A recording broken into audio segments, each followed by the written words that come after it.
নমস্কার বন্ধুরা। শীত এসে গেছে। শীতের সময় আমাদের অনেক সময় গলা ব্যথা, গলা খুসখুস, সর্দি কাশি। এর জন্য আমি বানিয়ে নিয়েছি, খুব সহজেই ঘরে বানানো যায়, আদার গলি। দেখতে যতটা সুন্দর, খেতে দারুণ। আপনারা এটা বানিয়ে স্টোর করে রাখতে পারেন, পুরো শীতেতে আপনারা খেতে পারেন। তো চলুন শুরু করা যাক। আমি কী কী নিয়েছি আপনাকে দেখাবো। প্রথমে আমি 1 বাটি আদা নিয়ে নিয়েছি, আপনারা কাপ হিসাবেও নিতে পারেন। আর এতে আমি হাফ বাটি হলুদ দিয়েছি, কাঁচা হলুদ। আর 1 বাটি গুড় নিয়েছি। দেখুন বাটিটা, গুড়ের যে বাটিটা সেটা কিন্তু বড়। আপনারা যদি বাটি নেন সেই হিসাবে আদা যদি 1 বাটি নেন, গুড় 2 বাটি নেবেন। আর আমি বড় বাটি নিয়েছি বলে 1 বাটি গুড় নিয়েছি। আর আপনারা আদা আর গুড় দিয়ে শুধু বানাতে পারেন, কিন্তু আমি এর মধ্যে কাঁচা হলদিও দেবো। কিন্তু কাঁচা হলদি ভীষণ আমাদের শরীরের পক্ষে উপকারী। এটা ভীষণ হেলদি। আমরা ছোটোবেলায় এই কাঁচা হলদি আর গুড় বাবা দিত, আমরা সকালবেলা খালি পেটে খেতাম, ভীষণ ভালো। আপনারা অবশ্যই হলদিটা দিয়ে দেবেন। আর যদি হলদি অনেকে পছন্দ না করেন তাহলে আদা আর আপনারা গুড় দিয়ে বানাই নিতে পারেন। দেখুন আমি সবগুলো কেটে নিয়েছি। এবার আমি মিক্সিতে পেস্ট করে নেব আদা আর হলদি। এতে 1 ফোঁটা আমি জল দেবো না, বিনা জলে আমি পেস্ট করে নেব। দেখুন একদম ফাইন পেস্ট বানিয়ে নিয়েছি। এতে কোনো জল দেবেন না, আপনারা 2-3 বার মিক্সি চালিয়ে চালিয়ে পেস্ট করে নেবে, সুন্দর পেস্ট হয়ে যাবে, কিছু দরকার নেই।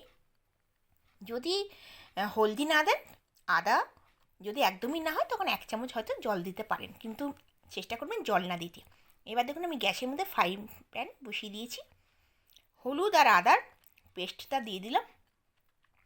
এই আদার গলিটা সর্দি কাশি, গলা খুসখুস সবেতে আপনারা খেতে পারেন, আর খারাপ হবে না। এটা রেখে অনেক মাস ধরে আপনার ফ্রিজেও রেখে দিতে পারেন, খাওয়ার 1 দিন আগে বার করে নিলে, নাহলে এটা কোনো খারাপ হবে না। কেন কি আমি এতে গুড় দেবো, গুড় দিয়ে আর একদম মানে পেস্টটা ঘন করব, তো এতে কোনো খারাপের কোনো ভয় নেই।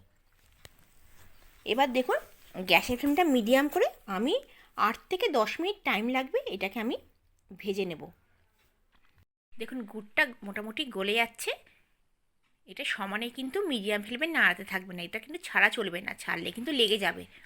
বেশিক্ষণ টাইম লাগবে না, 10 মিনিটের মধ্যে কিন্তু এটা হয়ে যাবে। দেখুন গুড়টা গলে গেছে, সমানে কিন্তু আমি নাড়াচাড়া করছি, গ্যাসের ফ্লেম কিন্তু মিডিয়ামে রেখেছি। এবার এর মধ্যে নুন, বিট নুন সব দিয়ে দেব। মোটামুটি একটুখানি ঘন হয়ে এলে, ধরুন 2 থেকে 3 মিনিট, গুড়টা গলার পর 2 থেকে 3 মিনিট একটুখানি গলে গেলে, মানে একটু মানে জিনিসটা হয়ে গেলে 2 থেকে 3 মিনিট পর আপনারা বিট নুন আর গোলমরিচের গুঁড়োটা দেবেন। এবার আমি দিচ্ছি, দেবেন একটু শুকনো শুকনো হয়ে আসছে তখন আপনারা দেবেন। বাকি আপনারা আপনাদের হিসেবে মশলা দিতে পারেন, অনেকে পেটের জন্য ভালো, অনেকে জিরে গুঁড়ো দিতে পারে, জিরেটাকে ভেজে দিতে পারে। আমি জিরে গুঁড়ো টুড়ো দিচ্ছি না। আমি এর মধ্যে 1/2 চামচ, মানে আমি আন্দাজে মতন, আমার আন্দাজে মতন, আপনারা আপনাদের হিসাবে কম বেশি দিতে পারেন। আমি 1/2 চামচ এমনি নুন দিলাম আর 1/2 চামচ বিট নুন দিলাম। বিট নুন দিলে না ভীষণ স্বাদটা বাড়ে, আর বিট নুন পেটের পক্ষে ভীষণ ভালো। আপনারা দুটোই দেবেন, নুন বিট নুন দুটো দেবেন। আর গোলমরিচের গুঁড়ো, গোলমরিচের গুঁড়ো গলা ব্যথার জন্য ভীষণ ভালো। আর এতে অনেক সময় দেয়া যায়, আপনারা লবঙ্গ আছে, লবঙ্গটা একটুখানি মিক্সিতে একটুখানি আগে কড়াইতে একটু ভেজে নিয়ে, মানে শুকনো কড়াইতে একটু 1-2 মিনিট একটুখানি নাড়িয়ে ছাড়িয়ে এটাকে একটু পেস্ট করে নিয়ে লবঙ্গর গুঁড়োও দিতে পারেন। লবঙ্গ ভীষণ আমাদের শরীরের পক্ষে সর্দি কাশিতে ভীষণ উপকার। দেখুন আমি বিট নুন দিলাম, আর এমনি নুন দিলাম, আর গোলমরিচের গুঁড়ো দিলাম 1 চামচ দিয়ে, এবার সমানে একটু লেগে যাচ্ছে, একটু সমানে একটু নাড়াচাড়া করছি এই জিনিসটা। হ্যাঁ, এটা কিন্তু ছাড়া চলবে না, এটা মাথায় রাখবেন। এবার কিন্তু আমি গ্যাসের ফ্লেমটা লো করে দিয়েছি, মিডিয়াম থেকে লো করে দিয়েছি, লো করে সমানে আমরা নাড়াচাড়া করছি।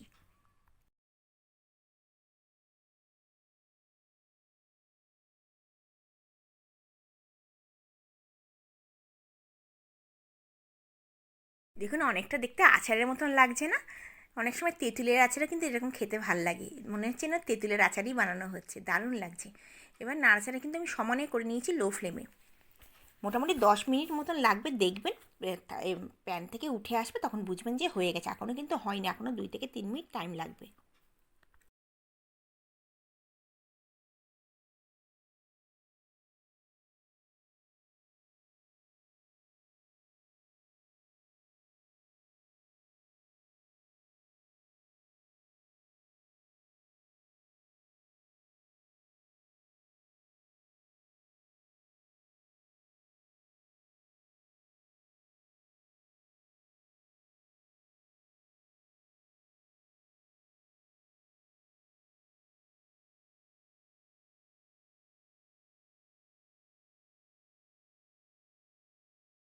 দেখুন হয়ে এসছে, আমি গ্যাসের ফ্লেমটা বন্ধ করে দিয়েছি। এবার সমানে একটু 1 মিনিট পর্যন্ত আমার গরম থাকছে প্লেটটার মধ্যে আমি নাড়াচাড়া করে নিচ্ছি।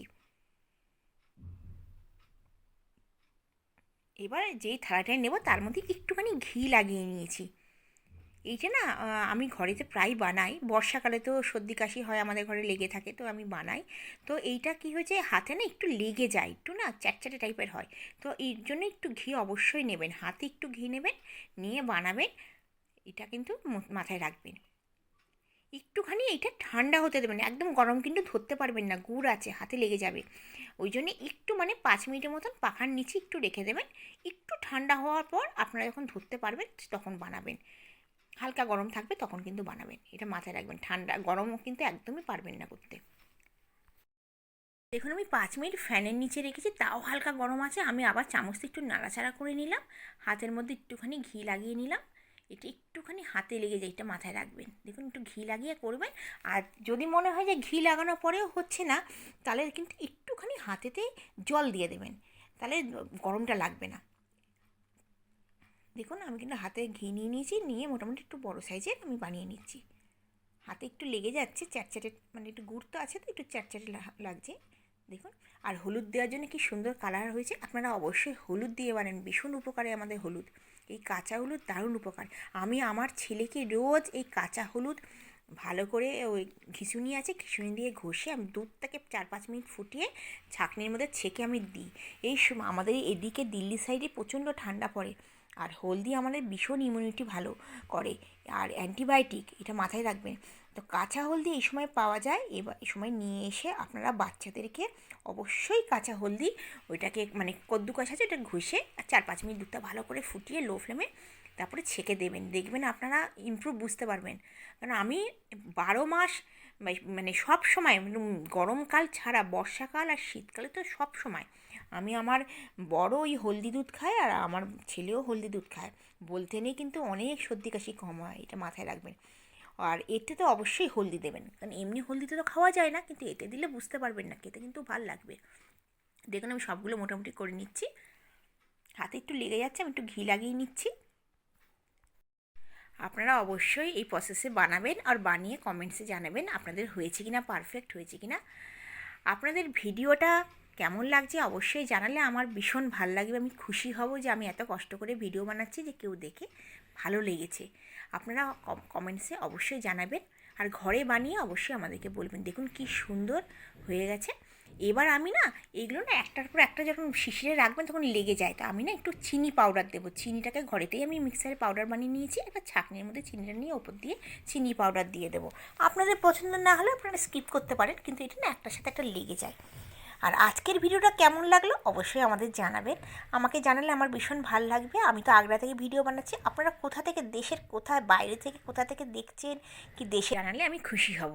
আপনাদের ভিডিওটা কেমন লেগেছে অবশ্যই কমেন্টসে জানাবেন, অবশ্যই ঘরে বানাবেন, আর আমি যেই প্রসেসে বললাম সেটা ফলো করবেন। আবার আসবো নতুন ভিডিও নিয়ে। ধন্যবাদ, আপনারা ভালো থাকবেন, সুস্থ থাকবেন এই কামনা করে আজকের ভিডিওটা শেষ করছি। Bye bye.